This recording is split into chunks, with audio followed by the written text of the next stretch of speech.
Pessoal, bom dia.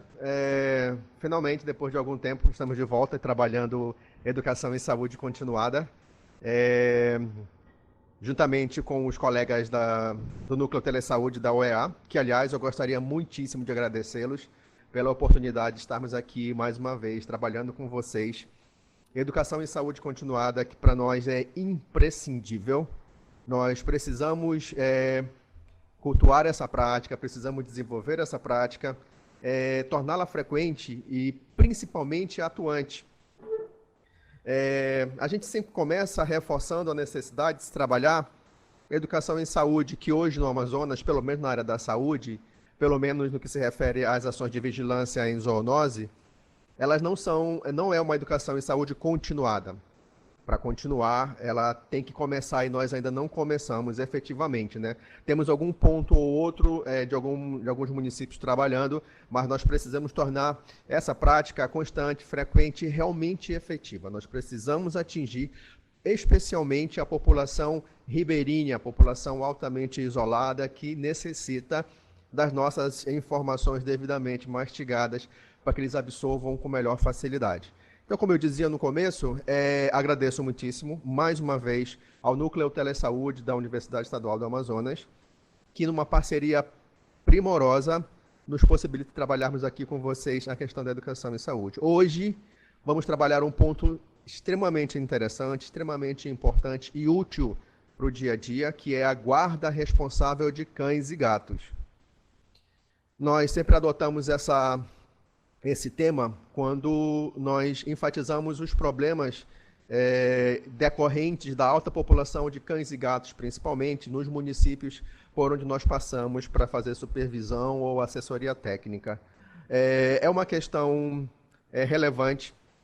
A população de cães e gatos de rua é crescente, é constante. Nós precisamos tomar providências, não apenas com procedimento cirúrgico de castração para controle de cães e gatos. A gente entende que, em parceria com o procedimento cirúrgico, castração, esterilização cirúrgica, precisa haver necessariamente educação em saúde junto à população. Porque, sem isso, todo e qualquer procedimento adotado para controle populacional de cães e gatos sem educação em saúde, nós estaremos sendo ineficientes, né? Então, a gente precisa fazer esse link com os procedimentos cirúrgicos para castração, para esterilização, voltado também para a educação em saúde da população. Com relação ao tema guarda responsável de cães e gatos, a gente entende e sempre frisa que até um tempo atrás era utilizado o termo posse responsável de cães e gatos, né? Então a expressão, o adjetivo posse, perdão, o substantivo posse, ele é um termo ultrapassado, porque ele sempre teve a conotação de que o animal seria um objeto, que o animal tem um proprietário, tem um dono. E não é essa a nossa intenção, não é essa a visão que a gente quer passar para a nossa comunidade, para a nossa população. Os animais, eles precisam ser vistos como um parceiro, um companheiro, e tem até quem o considere membro da família, que é uma atitude certíssima de quem realmente ama o animal que se dispôs a compartilhar o seu dia a dia. O termo guarda, na realidade, ele coloca para a gente uma questão bem interessante, que a guarda, o verbo guardar, de uma ação de guarda, de vigilância, né? Que objetiva necessariamente proteger, defender e conservar, que é o que nós precisamos adotar no dia a dia para os nossos cães e gatos, nossos animais domiciliados. E só reforçando, animais domiciliados são apenas dois, cães e gatos. Todo e qualquer outro animal que esteja dentro de casa, ele não é um animal domiciliado, é um animal forçadamente domiciliado, né? Então, a gente tem percebido que as pessoas têm uma tendência a tentar trazer para dentro de casa animais silvestres para sua satisfação pessoal, e a gente sempre considera cão e gato os únicos animais domesticados. Os demais são forçadamente domiciliados, né? A guarda de cães e gatos definitivamente é uma opção promissora no controle da população desses animais, né? Especialmente porque ela vai propiciar necessariamente melhorias consideráveis nas condições de vida desses cães e gatos, mas especialmente também vai contribuir de forma muito eficiente para a prevenção de agravos à saúde pública que envolvam animais. Então, para nós, guarda responsável de cães e gatos, de fato, são procedimentos que precisam ser adotados no dia a dia de quem se dispõe a criar esses animais, de quem se dispõe a adquiri-los, comprando, ou então quem se dispõe a adotar um cão ou um gato.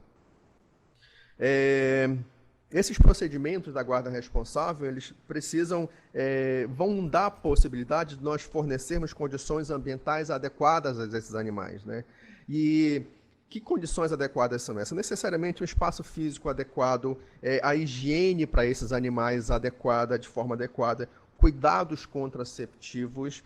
Nós temos também a obrigação, a necessidade de assistência médica veterinária a esses animais e também a criação domiciliada, que é um ponto que a gente vai trabalhar mais à frente, mas a gente só antecipa e reforça.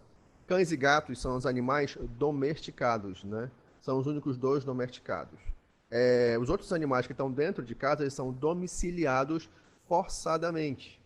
E a gente, como já disse, a gente vê uma predisposição de algumas pessoas, algumas comunidades, algumas cidades, com essa predisposição de guarda de animal silvestre dentro de casa. A gente precisa lembrar também que animais silvestres dentro de casa são considerados animais em cativeiro. E animal silvestre em cativeiro, sem autorização do IBAMA, sem conhecimento do IBAMA, é crime ambiental. Então, nós estamos incorrendo no sério risco de sermos enquadrados em crimes ambientais específicos se nos dispusermos ou mantivermos esses animais silvestres dentro de casa na condição de não de guarda responsável, né? Mas em forma de cativeiro, porque são animais silvestres, são animais selvagens, ou vão estar enjaulados ou vão estar acorrentados.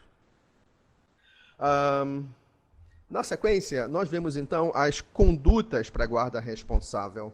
Nós sempre elencamos essas 8 principais. E começamos sempre com a que nunca deveremos abandonar o animal que um dia nós dispusemos a criar, seja cão, seja gato.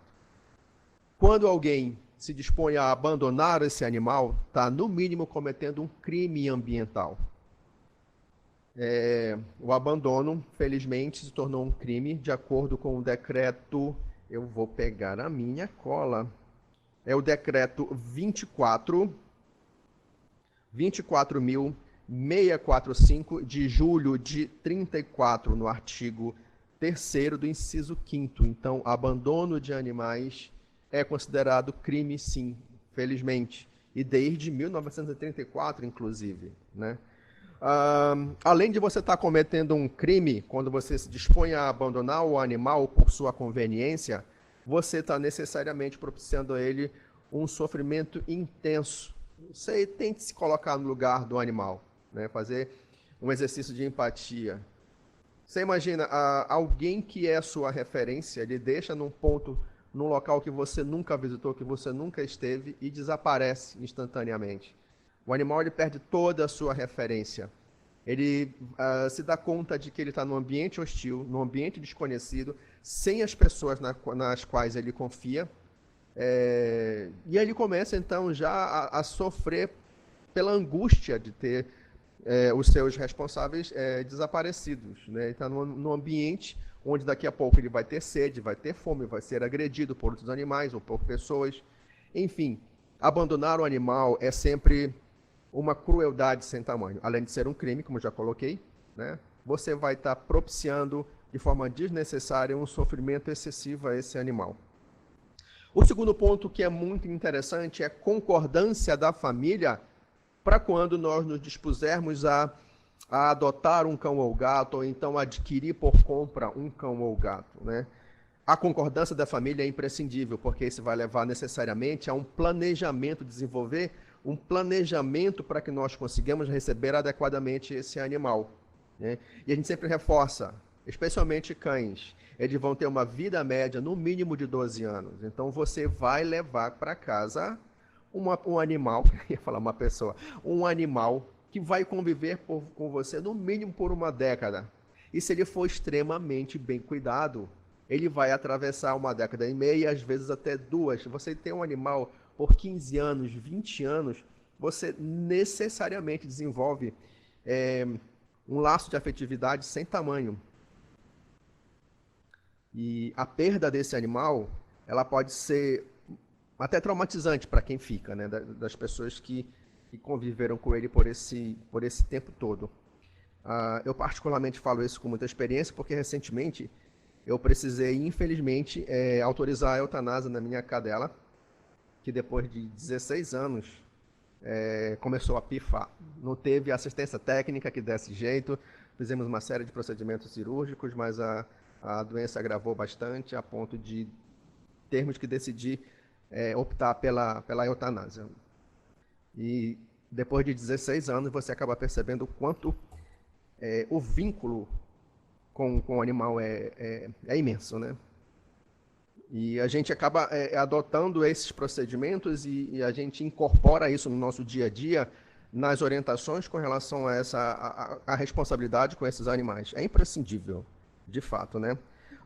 E só lembrando, com relação à concordância da família que vai levar um planejamento correto para recebermos esses animais, um planejamento é imprescindível, porque isso vai nos dar a condição de propiciar a condição adequada de criação desses animais, de compartilhamento do nosso ambiente com esse animal. Por exemplo, a alimentação desse animal. Nós temos que saber, antes de adotar qualquer animal, cão ou gato, que, por exemplo, o número de refeições que um cão precisa varia de acordo com a raça desse animal, com a idade desse animal, com a preferência desse animal. Então, nós não podemos oferecer qualquer tipo de comida em qualquer quantidade, qualquer hora. Temos que conhecer qual a necessidade de cada espécie, de cada raça, principalmente, né? Um cão adulto, no mínimo, ele precisa receber 2 refeições ao dia. Claro que a gente precisa ampliar isso, o número de refeições, mas no mínimo 2 refeições. Quando se dispõe a criar, a ser responsável por um gato, o gato tem uma peculiaridade na sua alimentação que é muito interessante. Eles têm preferência por alimentação seca, né? E eles não comem em horário fechado, como é o cão, por exemplo. Geralmente as pessoas para o cão, oferecem ração pela manhã, e aí ele passa o dia inteiro apenas bebendo água, e à noite ele recebe a segunda refeição. No gato é completamente diferente. Nós precisamos oferecer para o gato, em tempo integral, permanentemente, o alimento na sua vasilha, porque ele come pequenas frações em intervalo de tempo menores, então você tem que estar permanentemente oferecendo ou já na vasilha dele a quantidade suficiente de alimento para que ele consiga ficar comendo em tempos variados durante o dia, principalmente para quem deixa a sua casa para trabalhar e deixa o animal em casa sozinho. E aí nós precisamos ter essa preocupação com esse comportamento do felino principalmente, né? E com relação às vacinas, o planejamento obrigatório, ele passa pelo planejamento da saúde dos animais. As vacinas, elas são imprescindíveis quando você cuida adequadamente do seu cão, a ponto de torná-lo, de ter propiciar a ele acesso a vacinas imunobiológicos. Você, além de estar protegendo o seu animal, você está protegendo a sua família também, porque se o seu animal adoece por uma zoonose, que é uma doença comum a animais e ao homem, se esse animal na sua casa se contamina, a possibilidade dele contaminar a membros da família são grandes, porque são animais que estão dividindo o nosso dia a dia.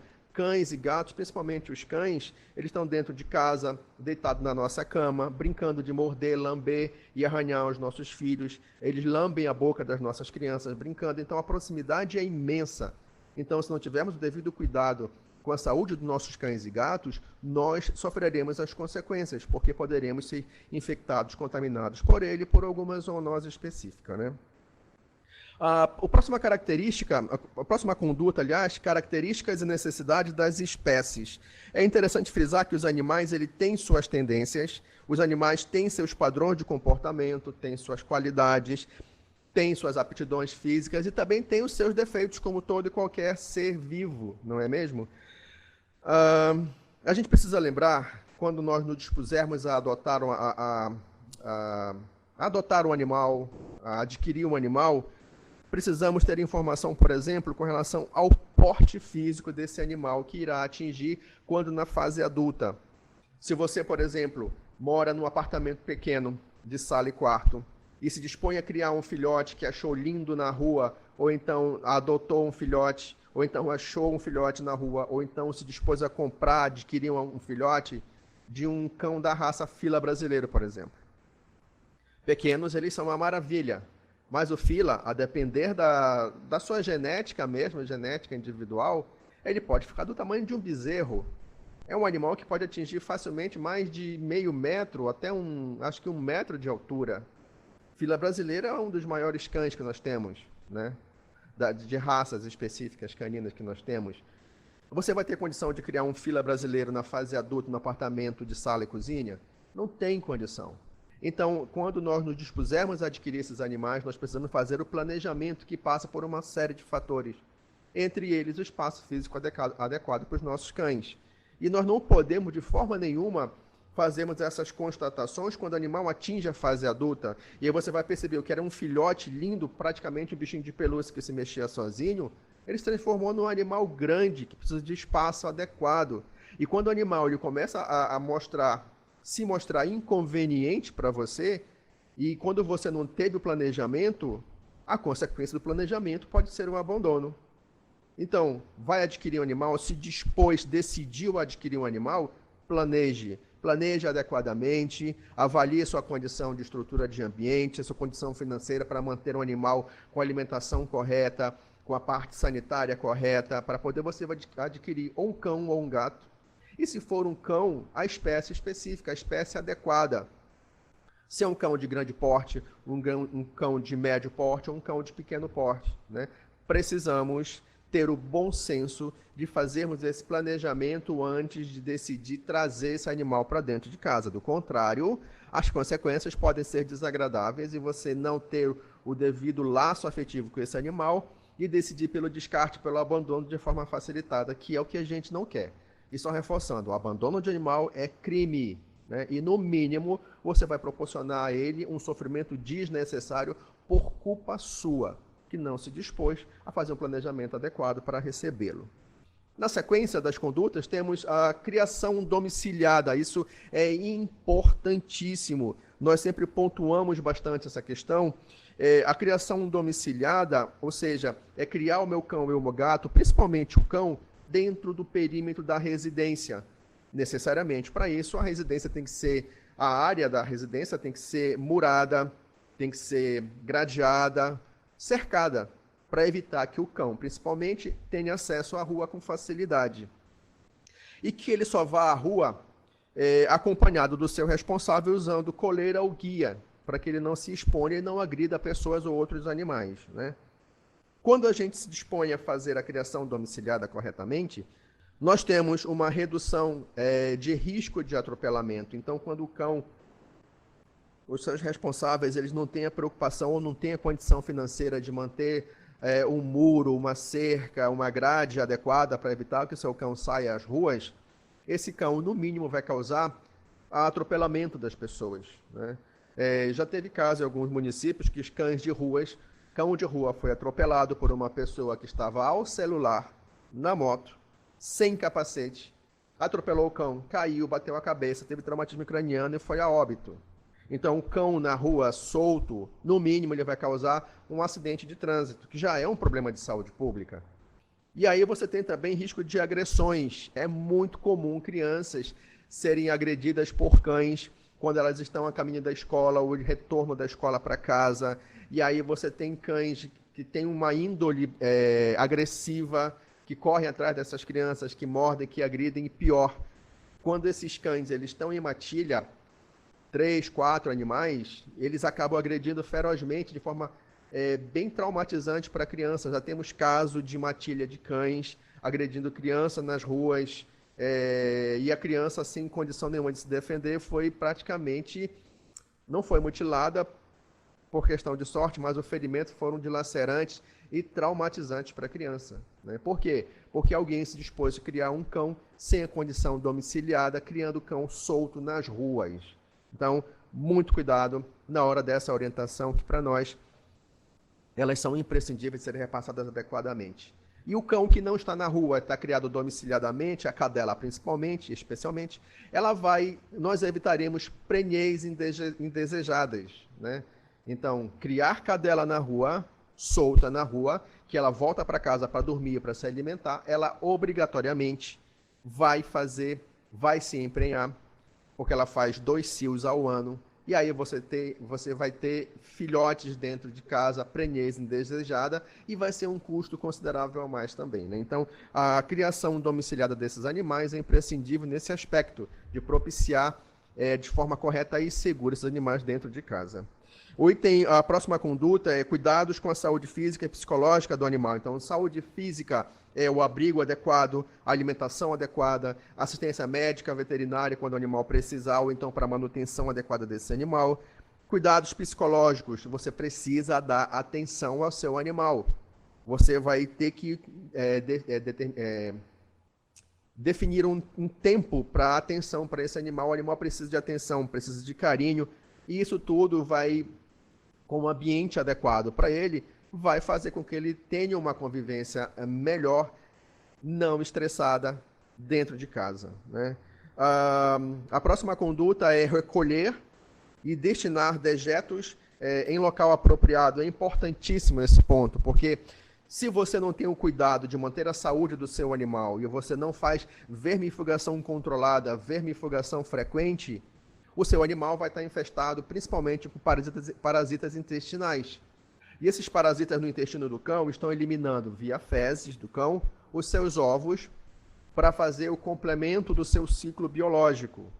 Pessoal, com relação a esse tópico, é importante frisar que quando a gente se dispõe a fazer a adoção de um animal, a aquisição de um cão ou gato, nós precisamos levar em consideração as características e necessidades de cada espécie, de cada raça que nós decidimos, nós escolhemos para conviver conosco. Então, esses animais, eles têm necessariamente tendências específicas, eles têm padrão de comportamento específico, eles têm qualidades, eles têm aptidões, até mesmo defeitos. Então, quando a gente se dispõe a adotar esses animais, nós precisamos levar em consideração, por exemplo, que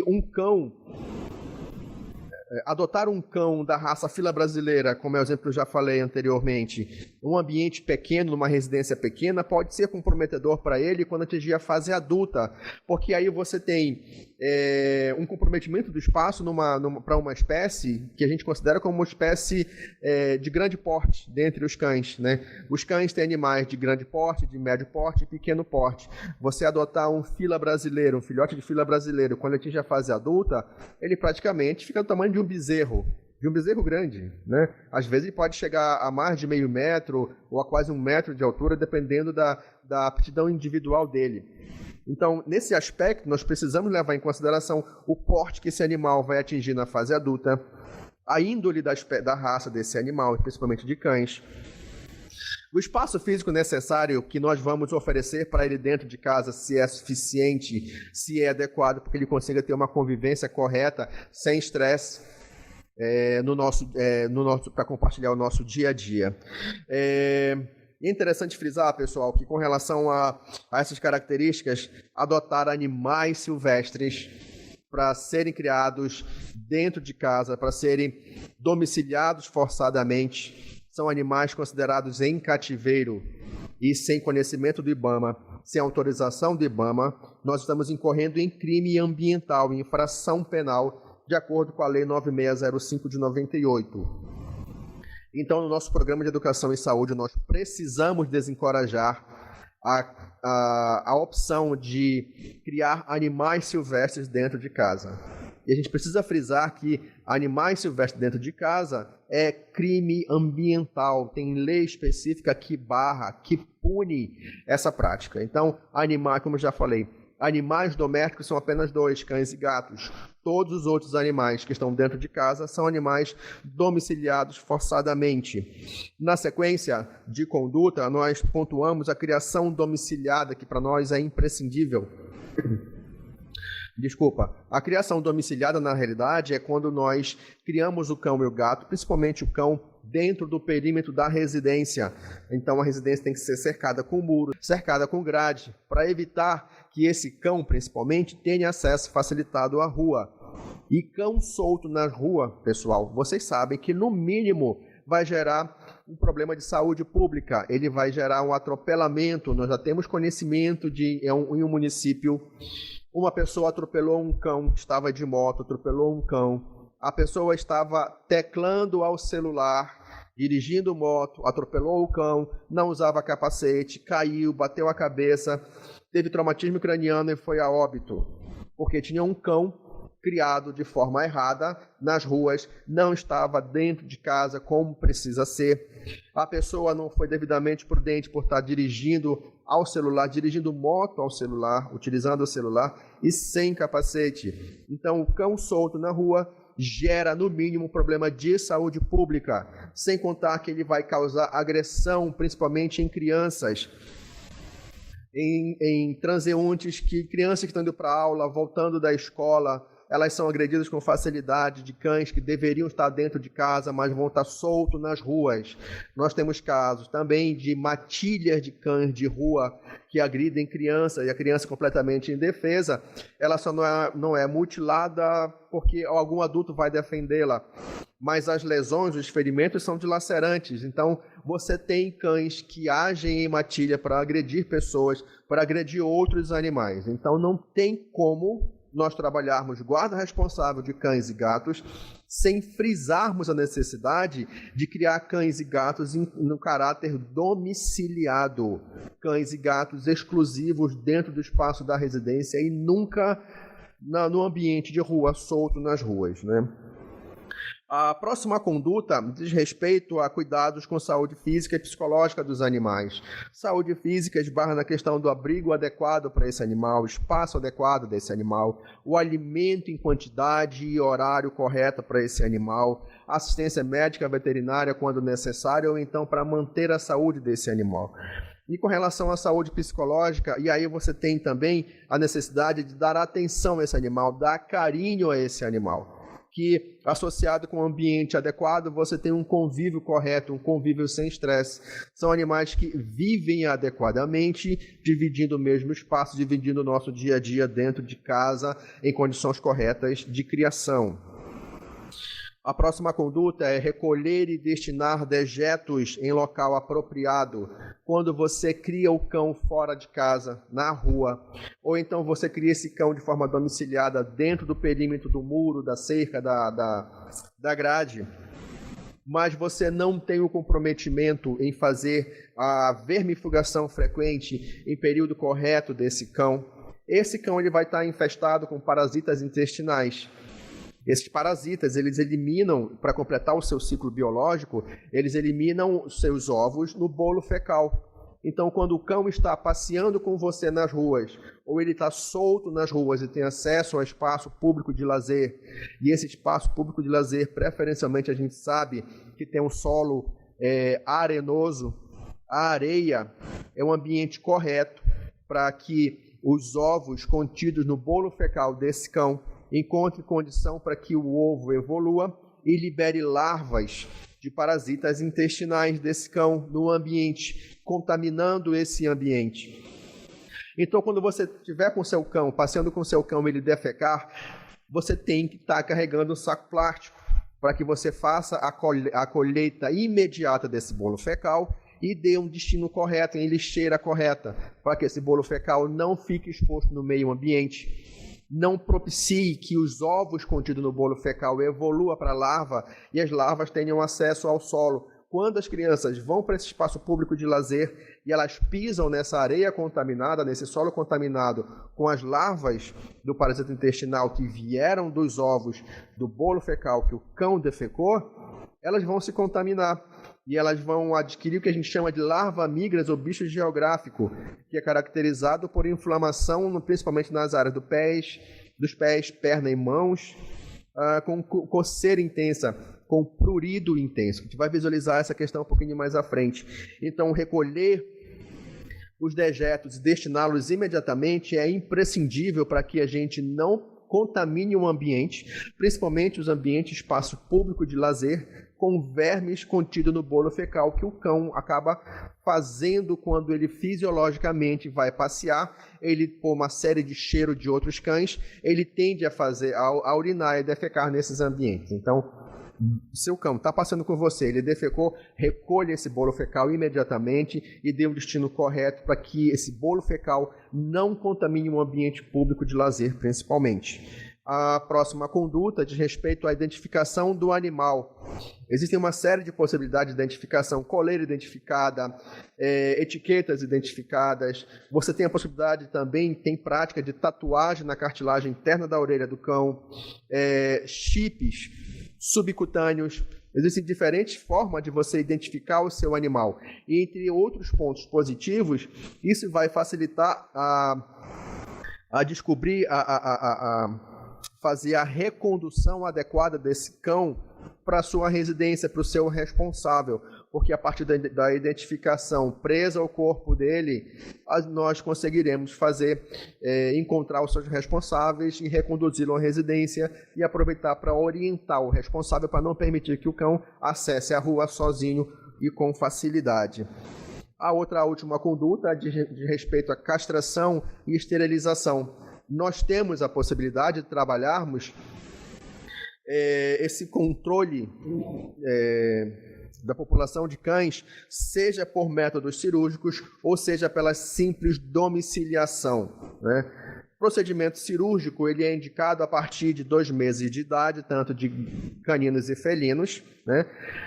De pontos positivos, entre outros, nós podemos citar que a castração ela pode reduzir até em 90% de chances desses animais desenvolver algum tipo de câncer, né? E a recuperação pós-cirúrgica da esterilização em filhotes, animais muito jovens, é extremamente acelerada e segura.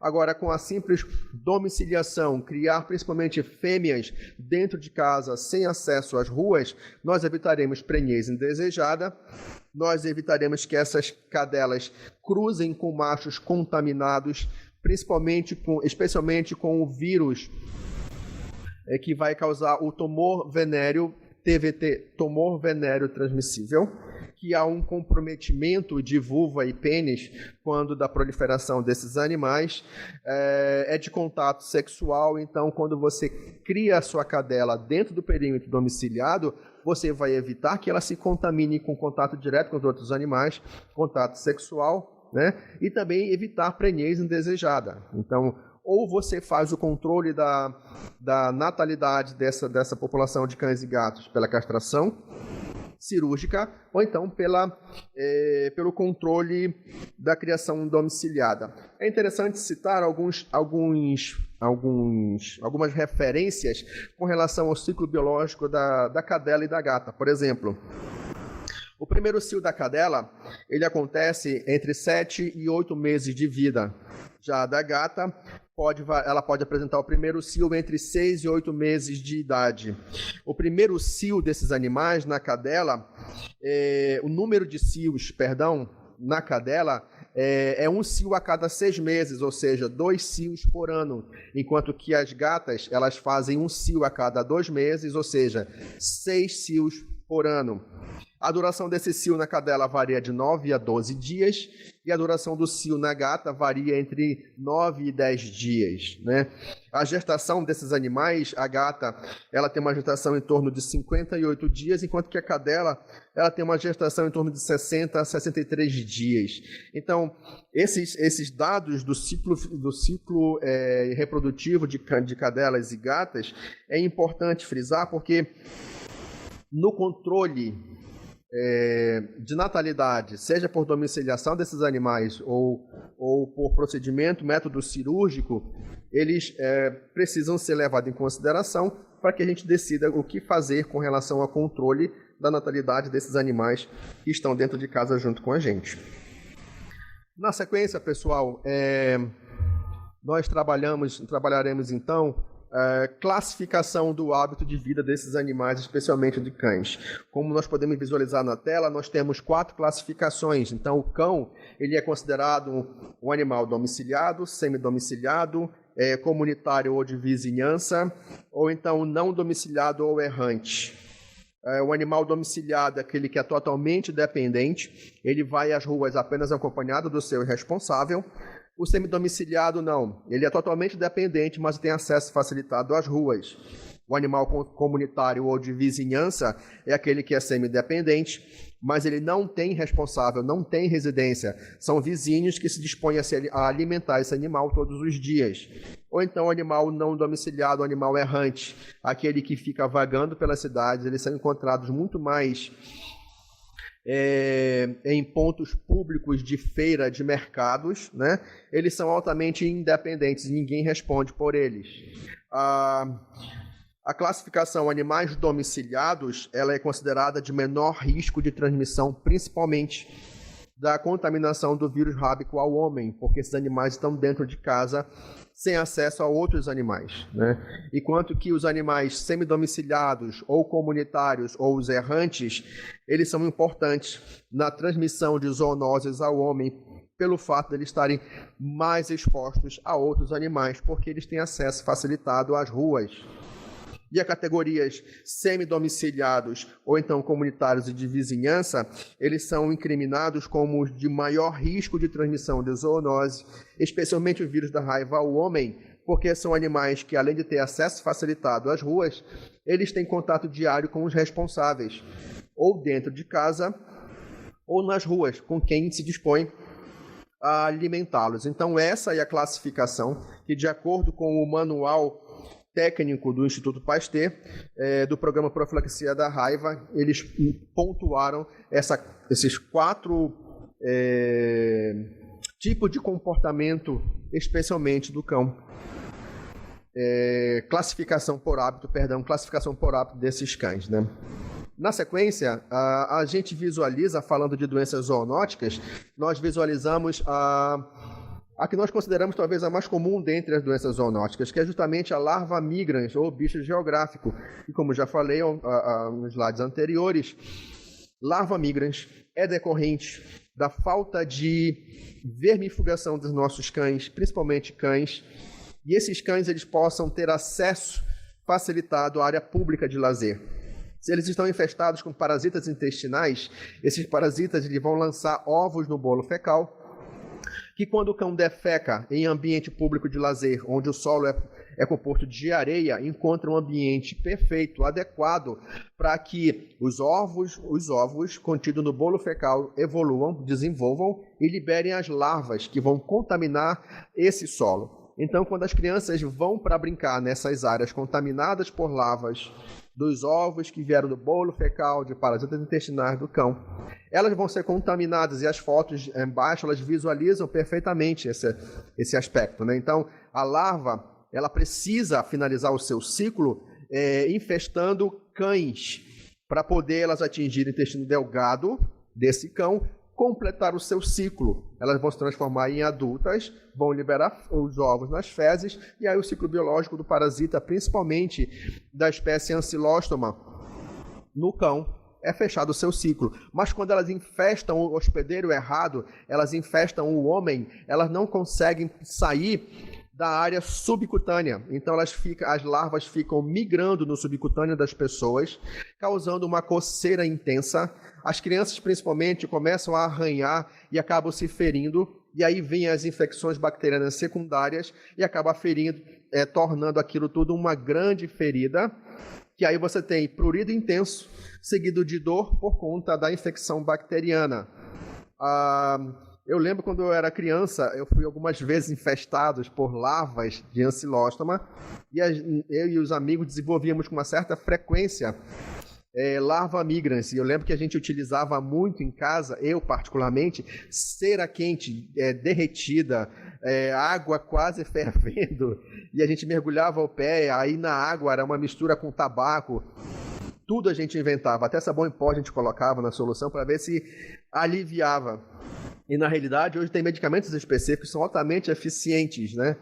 E a gente, por conta de ter acesso facilitado à área pública de lazer quando criança, e essa área pública de lazer altamente infestada com larvas de parasita intestinal de cão, A consequência era que nós éramos campeões mundiais de larva-migras nos pés e nas mãos. Era uma maravilha. A coceirinha era maravilhosa, mas a dor da infecção bacteriana secundária era um incômodo tremendo, né? Sem contar que é uma coisa nojenta também, mas enfim. Foi feito um levantamento pelo IBGE alguns anos atrás, que é interessante repassar para vocês, de que 60% da população brasileira tem algum tipo de animal de companhia, um animal de estimação. Dentre esses animais, 45% são de cães. E é comprovado cientificamente que esses cães, eles propiciam, entre outros pontos positivos, efeitos psicológicos positivos, efeitos fisiológicos e sociais aos seus responsáveis. Por exemplo, efeitos psicológicos. Você tem uma redução ou evita-se a depressão na presença desses animais, redução de estresse, redução de ansiedade e até mesmo melhoria do humor. Com relação a aspectos positivos fisiológicos, você tem a menor pressão arterial, você tem uma frequência cardíaca moderada, normalizada, e por conta disso você tem uma expectativa de vida maior. Esses cães, com relação aos efeitos sociais, eles são muito utilizados para ressocialização de detentos, socialização de crianças com alguma deficiência específica, socialização com idosos. Então a gente percebe que a presença desses animais devidamente tratados dentro de casa, eles vão trazer, entre outras coisas, benefícios extremamente positivos na nossa saúde, no nosso humor. Então, se eles estão dentro de casa, por que não cuidar adequadamente deles, não é mesmo? Na sequência ainda de doenças zoonóticas, essas também são bastante preocupantes, que são os parasitas, os ectoparasitas, parasitas de pele desses cães e gatos, principalmente de cães. E aí nós vemos, por exemplo, os carrapatos nos cães, que são muito comuns. E lembrando, o carrapato, ele pode transmitir para o cão dois tipos de bactéria, que é justamente a babesiose, a babésia e a ehrlichia. A babésia que vai gerar a doença chamada de babesiose, o parasita, o protozoário, ele vai infestar as células vermelhas do sangue, enquanto que na ehrlichiose você tem um parasita infectando as células brancas do sangue. E para o homem, o carrapato pode transmitir muito bem a bactéria da borrelia, e desenvolver no homem a borreliose ou doença de Lyme, que é, entre outros sintomas, caracterizada por comprometimento das grandes articulações ao homem.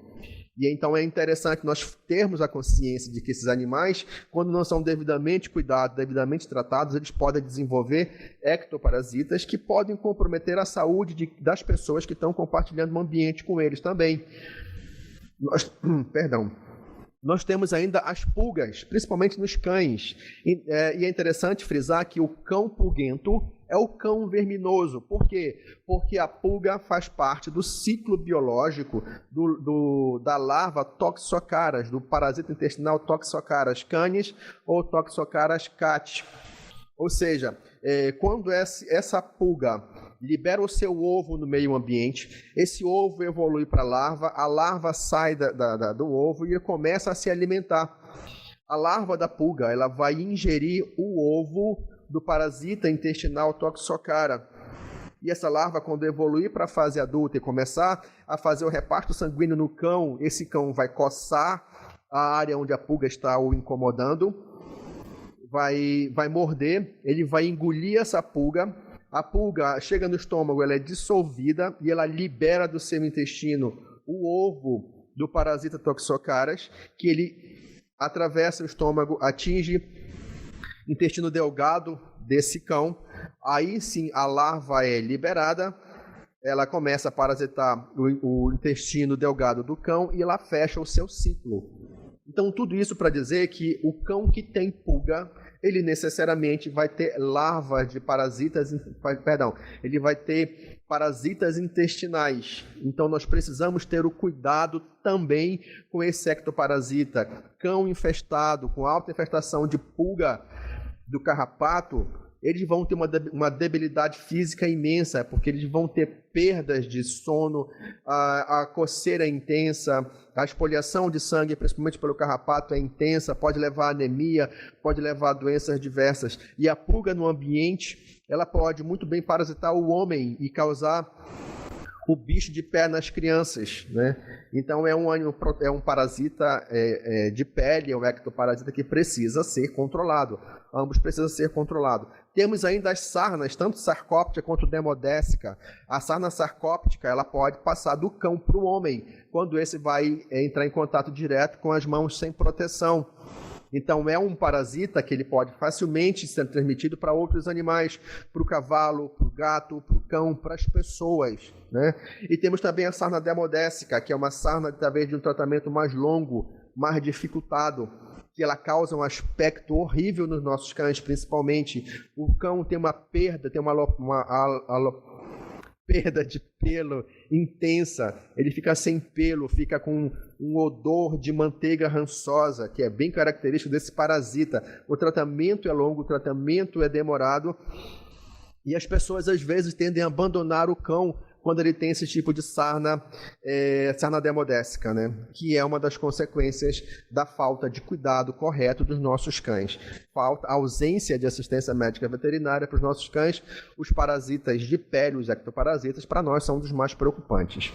Na sequência, ainda tratando de doenças zoonóticas, nós temos a possibilidade que não ocorre no estado do Amazonas, felizmente, é a leishmaniose visceral, onde o cão faz parte do ciclo do protozoário. Nós temos na região norte apenas a leishmania cutânea, que não tem participação do cão, mas é uma realidade a leishmaniose cutânea em outros estados, onde os cães positivos com esse protozoário precisam ser eutanasiados.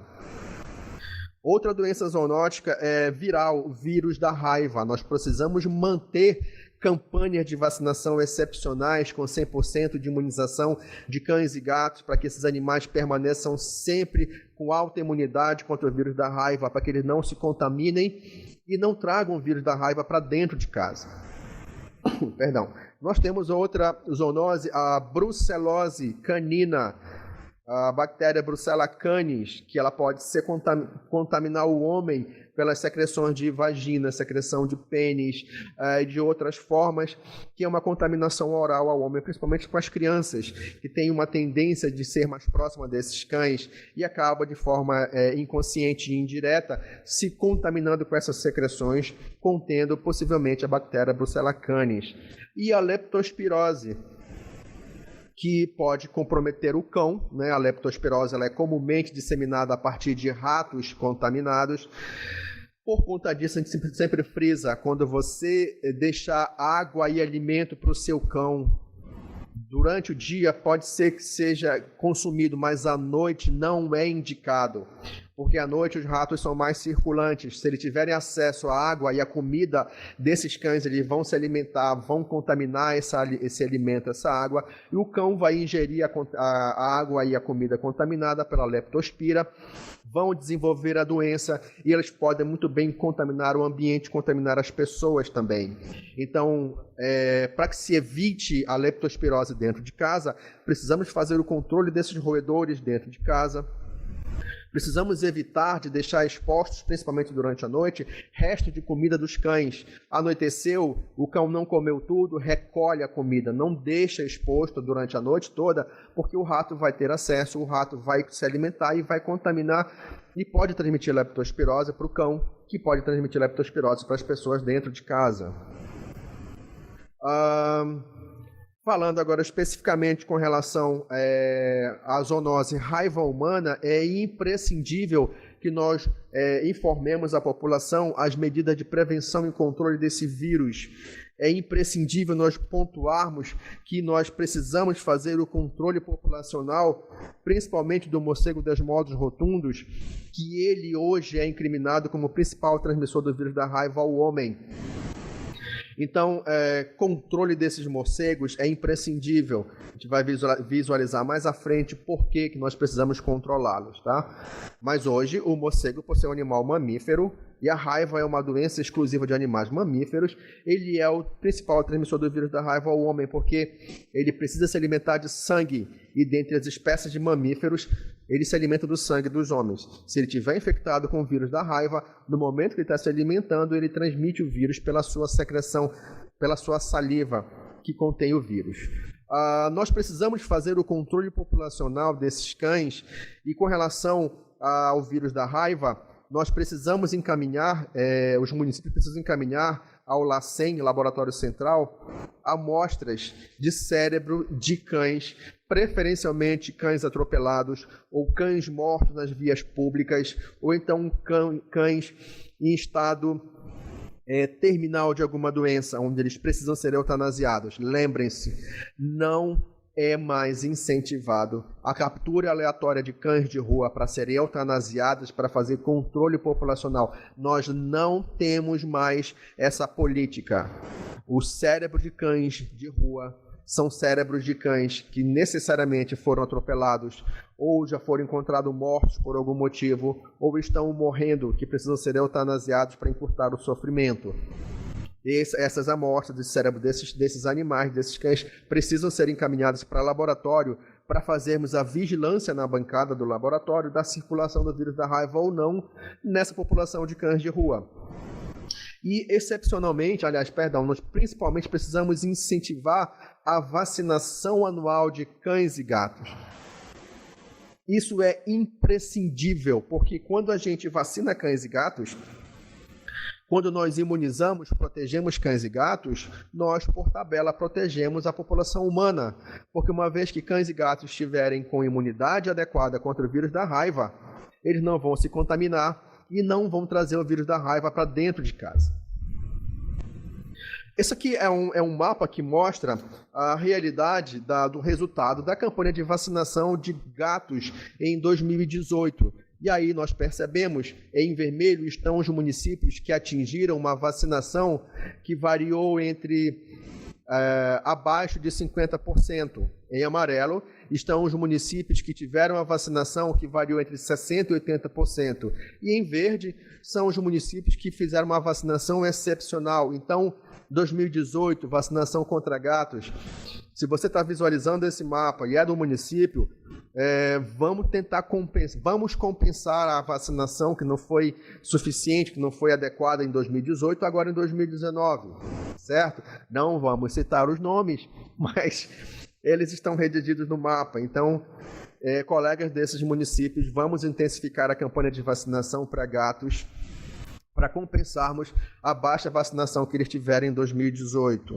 Aqui nós temos o mapa de vacinação para cães. E aí, novamente, em vermelho estão os municípios que vacinaram abaixo de 60% da população de cães.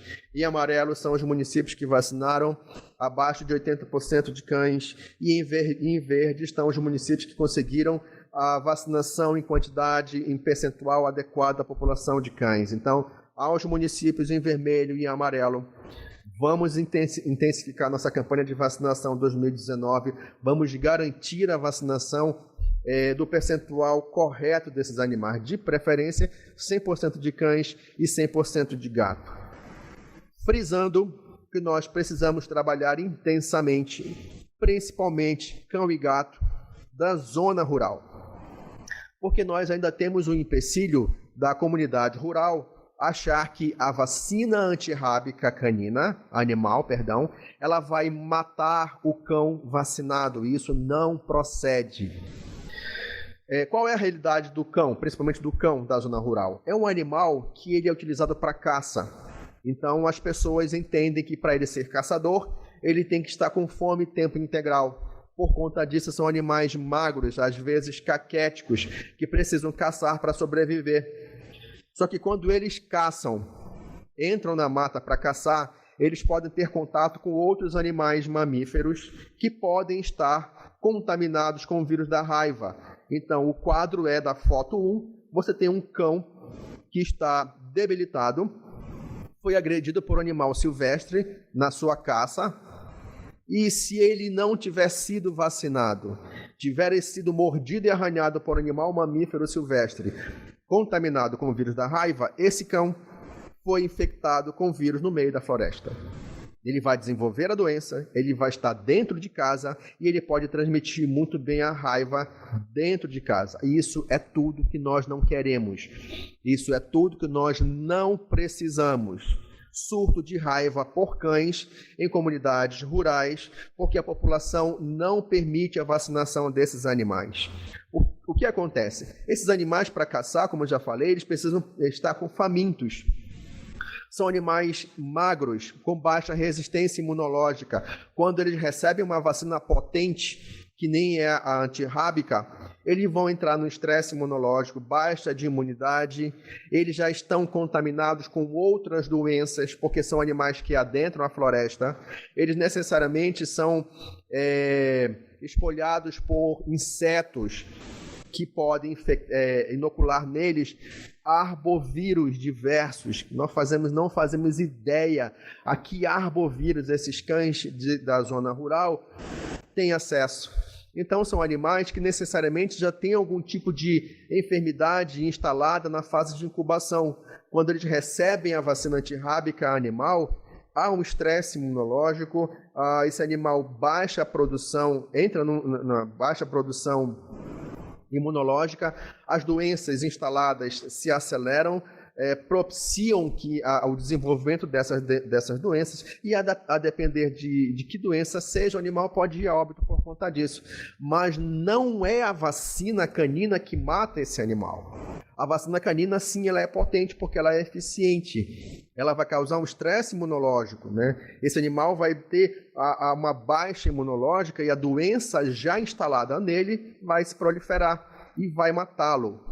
Nós precisamos conscientizar a população ribeirinha desse risco e principalmente para que eles permitam que nós consigamos vacinar 100% desses cães e desses gatos, porque esses animais caçadores estão dentro da floresta, podem entrar em contato com animais silvestres contaminados com o vírus da raiva, se infectar e trazer o vírus para dentro de casa. Isso não podemos permitir. O que vai nos salvaguardar desse risco é a educação em saúde intensa. Nós precisamos conscientizar esses responsáveis desses animais de que eles precisam permitir a vacinação de 100% de cães e gatos, para que nós evitemos a raiva em cães dentro dessas residências nas comunidades rurais. Na sequência, o mesmo procedimento para os gatos da comunidade rural. O gato, ele se alimenta de pássaros, de tudo que se move e é comestível para ele. E dentre esses animais tem o morcego. O gato é caçador, ele tem hábito noturno que nem os morcegos. Então, se você tem uma espécie de morcego hematófaga, que ela pode se alimentar do sangue das pessoas dentro de casa, e você tem um gato dentro de casa, esse gato ele pode capturar esse morcego e se alimentar dele. Se esse morcego estiver com o vírus da raiva, ele vai infectar o gato.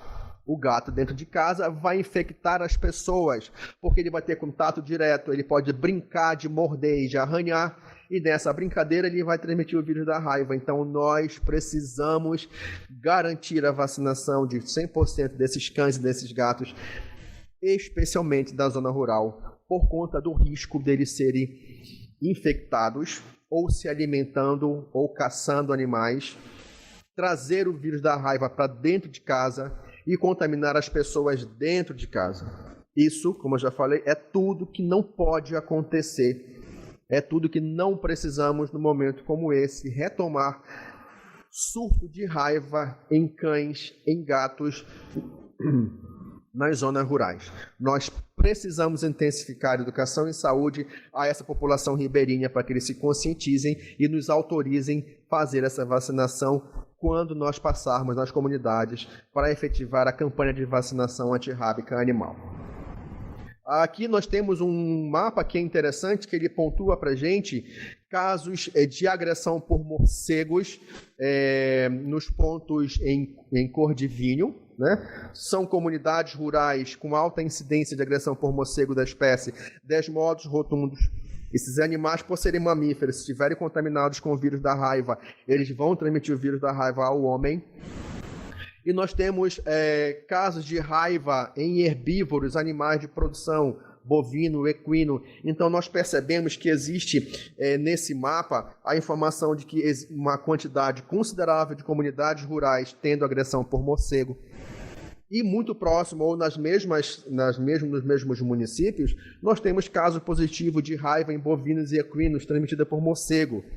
E esses animais, morcegos, eles estão na lista de alimentos preferenciais dos gatos. Então, muito cuidado quando você visualizar o gato comendo morcego. Nós precisamos garantir a vacinação de cães e gatos, vacinação antirrábica, porque o risco de contaminação pode ser iminente.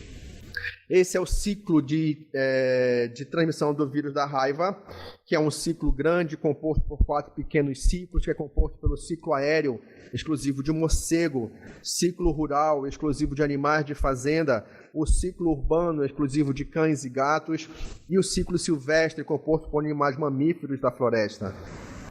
E o homem no centro apenas se infectando. Então a raiva é uma antropozoonose por essa característica. O homem ele não está no ciclo de transmissão, ele apenas recebe a contaminação do vírus dos mais diversos grupos de animais mamíferos contidos nesses 4 pequenos ciclos.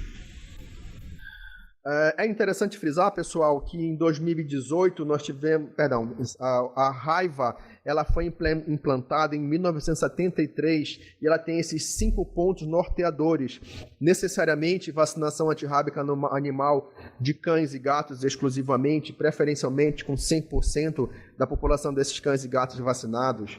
O segundo ponto é a vigilância epidemiológica laboratorial, que é a constatação, a vigilância a partir da análise de amostra de cérebro canino, principalmente de animais expostos ao vírus, animais de rua, para que nós consigamos visualizar em laboratório a circulação ou não desse vírus nessa população de cães e gatos. Educação em saúde continuada intensa. Nós precisamos começar a fazer um programa de educação em saúde continuada intenso, para que conscientizemos nossa população para permitir alguns procedimentos de saúde.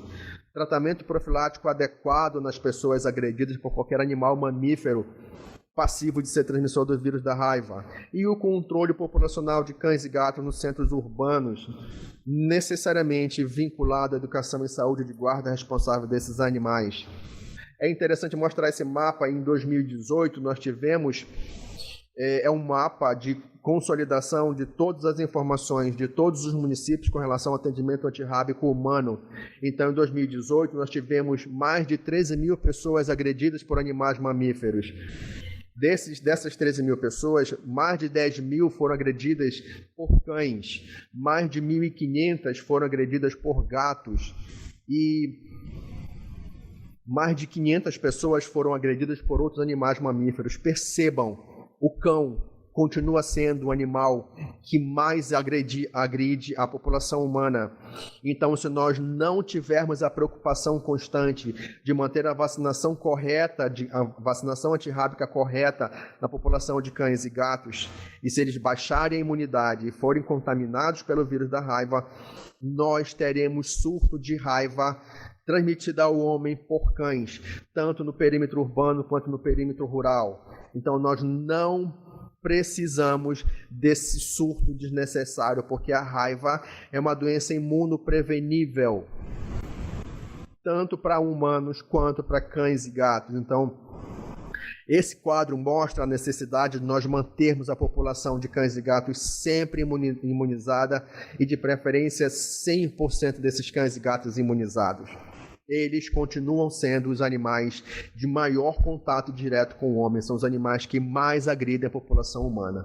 E nós precisamos mantê-los imunizados contra o vírus da raiva por conta dessa proximidade. É interessante frisar também, pessoal, com relação a maus tratos e crueldade a animais de companhia. Então, a gente sempre pontua esses tópicos como, por exemplo, maus tratos, abandonar, espancar, mutilar, envenenar qualquer animal, especialmente cães e gatos. Manter preso permanentemente em corrente curta, em locais pequenos e sujos, sem abrigo do sol, chuva e frio. E isso também são maus tratos. Assim como não alimentar, negar assistência médica veterinária, obrigar a trabalho excessivo ou superior à sua força, capturar animais silvestres, promover rinhas, são considerados crimes, são considerados maus tratos. Então, orientar a população para que evite esse tipo de comportamento com esses animais de companhia.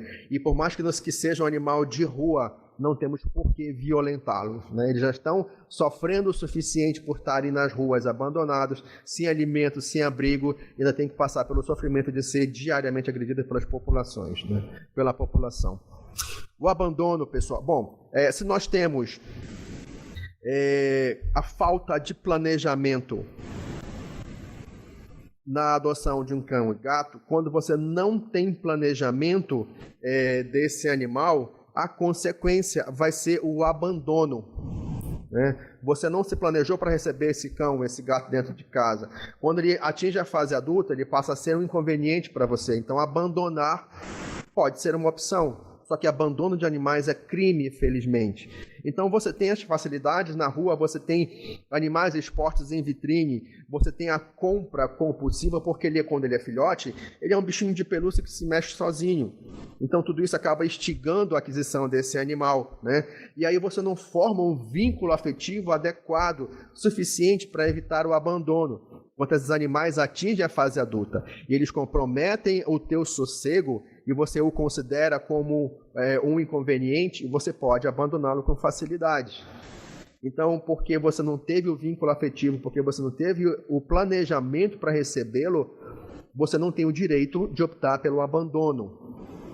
Até porque abandonar é violação da dignidade desse animal, prevista no artigo 225 da Constituição Federal e prevista também no artigo 32 da Lei 9605, chamada de Lei de Crimes Ambientais, Lei de 98. Abandono de animal é crime ambiental, previsto no artigo 3º, inciso 5º do Decreto 24.645 de julho de 34. Então, muito cuidado na decisão quando se decidir por abandonar esses animais para nossa conveniência. Abandono de animais é crime. Vamos responder judicialmente e a gente espera sinceramente que a pessoa seja condenada.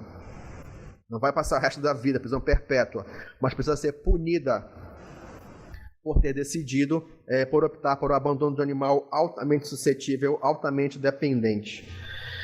Superpopulações, pessoal, na sequência, se a falta de planejamento vai ter como consequência o abandono, a consequência do abandono vai ser superpopulação de cães e gatos nas ruas. E aí você vai ter esses animais expostos a enfermidades diversas, né? Tornando-se um sério risco, um sério problema de saúde pública. Você vai ter necessariamente uma reprodução acelerada desses cães e desses gatos, que é comum nos nossos municípios. Nós precisamos alencar, desenvolver campanhas educativas pontuais, prioritárias, estratégicas e intensas, frequentes e imediatas, que pontuem principalmente a conscientização para evitar o abandono e, por conta disso, evitar superpopulação de cães e gatos. Esse gráfico é interessante porque mostra quando você abandona um cão e gato nas ruas, a população pode crescer, a população desses animais pode crescer em progressão geométrica. Lembrem, uma cadela faz 2 cios por ano, ela pode se emprenhar e fazer 2 partos por ano. Imaginemos que em cada parto ela tenha 8 filhotes, todos os anos. Esse casal de cão e gato proliferando 16 filhotes por ano, todos os 16 filhotes entrando na fase reprodutiva e gerando outros filhotes, nós teremos no primeiro ano 12 filhotes, se a média for de 6 filhotes por parto. Em 5 anos, o que eram 12 passa para ser mais de 12 mil filhotes, com todos os descendentes reproduzindo. No 8º ano, o que era 12 no primeiro ano, passa a ser mais de 2 milhões de animais, se todos os descendentes do primeiro casal entrar na fase reprodutiva efetiva.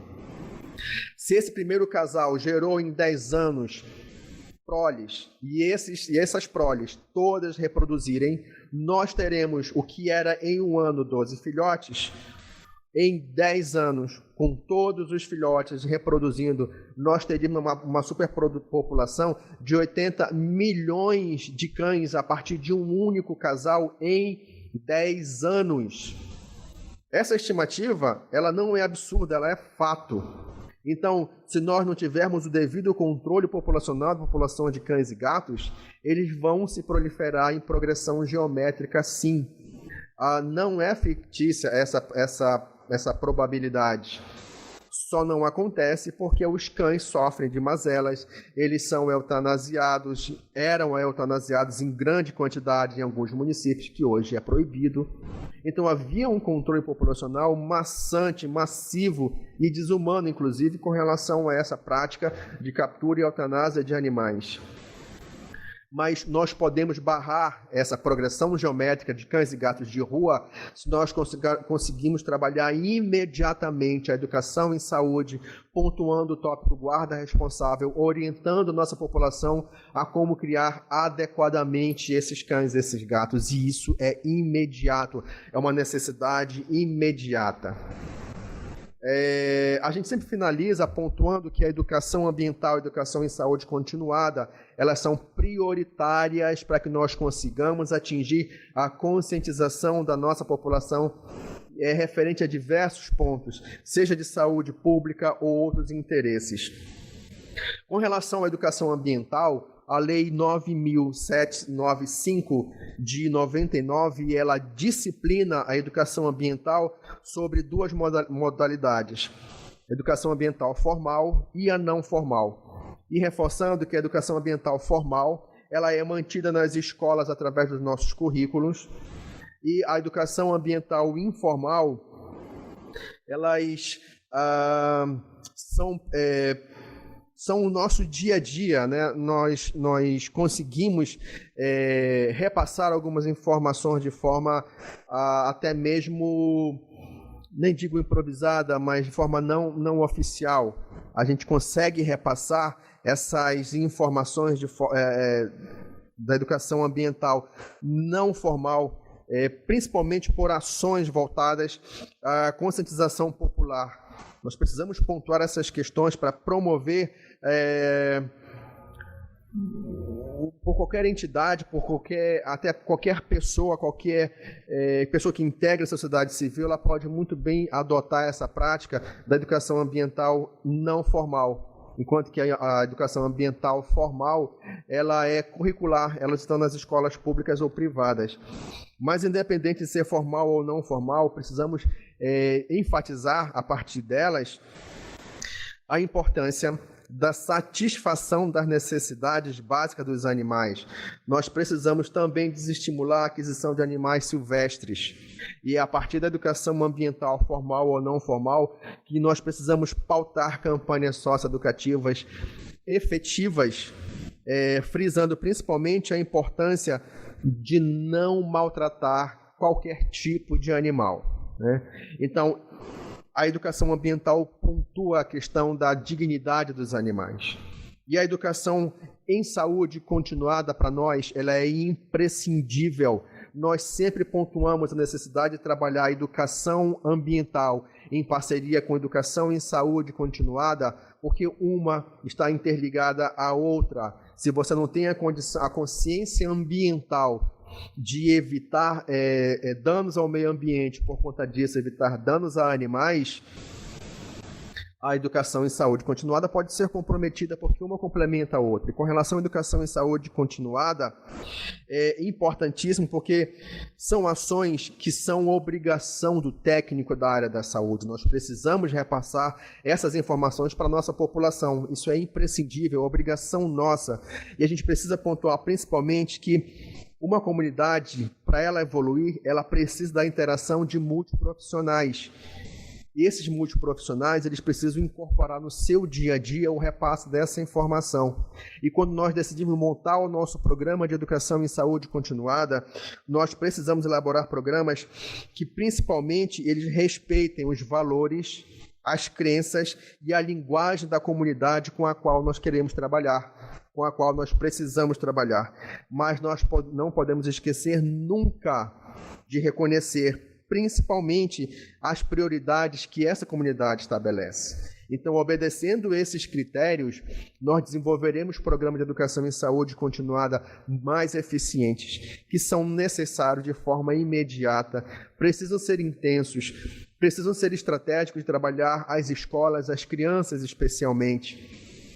e precisam ser frequentes. Então, se você tem a disponibilidade, se você quer trabalhar educação em saúde, mas no teu município o núcleo de educação em saúde não está ativado, entre em contato com a gerência de zoonoses, a gente vai colocar o endereço na tela, passa por e-mail a tua necessidade, entre em contato pelo telefone, nós acionaremos o núcleo de vigilância, núcleo de educação em saúde da FVS, para que entre em contato com o núcleo de educação em saúde do seu município, para que a gente comece a estimular essa parceria. É imprescindível. Mas eu agradeço imensamente a participação de todos vocês. Eu espero sinceramente encontrá-los numa próxima palestra e que seja breve, né? Agradecer mais uma vez a presença de todos, a atenção de todos. Se você tiver alguma interação, alguma dúvida, pode entrar em contato conosco aqui pelo Telesaúde ou então encaminhar essas dúvidas para o nosso e-mail, que estamos à disposição de vocês. Agradeço mais uma vez a disponibilidade do Núcleo Telesaúde da UEA e a vocês especialmente. A todos, então, um bom dia e um ótimo trabalho.